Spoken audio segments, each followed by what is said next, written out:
მასწავლებელთა სასერტიფიკაციო გამოცდები ფიზიკაში 2025 წელი ამოცანა ნომერი 14. მატარებლები მოძრაობენ პარალელურ რელსებზე. პირველ მატარებელში მჯდომ გზავრს მეორე მატარებელმა t1 დროში ჩაუვარაო, ხოლო მეორე მატარებელში მჯდომ გზავრს პირველმა მატარებელმა t2 დროშიო. და გეკითხებიან რა დროში ჩაუვარეს მატარებლებმა ერთმანეთს.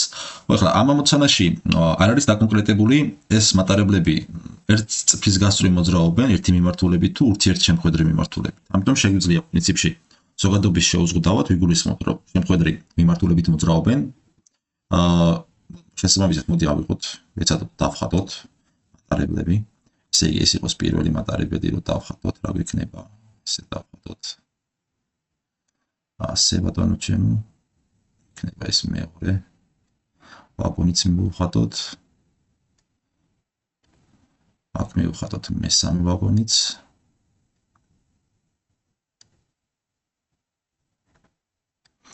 ასე, ეს მოძრაობს პირობითად, მოდით, აი მოძრაობდეს მარჯვნივ. ასე, მოდი ახლა მეორეც დავხატოთ.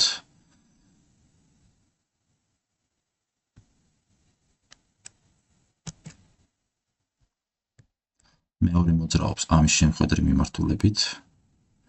შესაბამისად, გვექნება როგორი სიტუაცია. ეს მოძრაობს პირიქით, აქეთ ხო?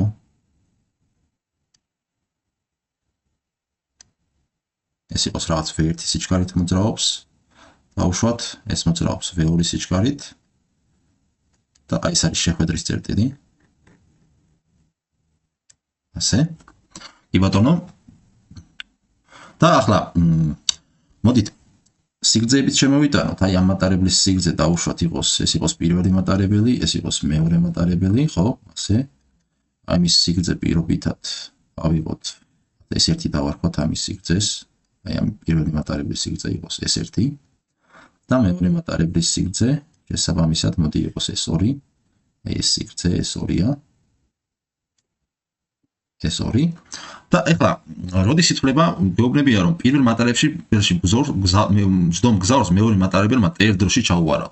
იგი მოდით ეხლა რადგანაც ნებისმიერ ადგილას შეიძლება იჯდეს ეს ჩვენი გზავრი ამ პირველ მატარებელში. სიმარტივისთვის აი აქ დავსვათ, აი აქ დავუშვათ, აი აქ ზის ეს ჩვენი გზავრი. და ახლა აი ამ წერტილში სადაც ზის ეს ჩვენი გზავრი, როდის ჩაითვლება რომ მეორე მატარებელმა ჩაუვარა? მაშინ ჩაითვლება, როდესაც ეს მეორე მატარებელი თავის სიგრძის ტოლ მანძილს გაივლის, ხო? შესაბამისად, რადგანაც თვითონ დრო ხო t1 არის ჩავლის დრო, შესაბამისად t1 ტოლი იქნება S2 მეორე მატარებლის სიგრძე შეფარდებული ამ ორი მატარებლის ფარდობით სიჩქარესთან. რადგანაც ეს ორი მატარებელი ურთიერთსაწინააღმდეგო მიმართულებით მოძრაობენ, შესაბამისად, ფარდობით სიჩქარეებისთვის გვექნება, რომ ეს სიჩქარეები შეიკრიბება, ხო, ურთიერთმიმართულებით მოძრაობენ, შესაბამისად, გვექნება E1 + V2, ხოლო t2 შემთხვევაში, ახლა პირიქით აი აქ თუ დავსვავთ, ჩვენ გზავრს პირველი მატარებელი ჩაუვარა, პირველი მატარებელი ჩაუვლის მეორეში მჯდომ გზავრს t2 დროში, რომელიც თავის ტოლი იქნება S1 შეფარდებული V1 + V2-თან. ხოლო რაც შეეხება ერთმანეთს რა დროში ჩაუვლიან? ერთმანეთს ჩაუვლიან დროში tx-ი დავარქვათ საძიებელ დროს. მაშინ ჩაუვლიან, როდესაც ეს ორი მატარებელი გაივლის ერთად S1 + S2 მანძილს. შესაბამისად, tx-ი ტოლი იქნება S1 + S2 შეფარდებული V1 + V2-თან. მოდით ახლა ეს წილადი გავწყვიტოთ, ეს ტოლი იქნება S1 შეფარდებული V1 + V2-თან დამატებული S2 შეფარდებული V1 + V2-თან. და თავის მხრივ აი ეს სიდიდე t1-ია, ხოლო აი ეს სიდიდე t2-ია, ხო? შესაბამისად, tx-ი ტოლი იქნება t1 + t2-ის. ანუ საბოლოოდ დავდგენ პასუხს. tx-ი ტოლი ყოფილა t1 + t2-ის.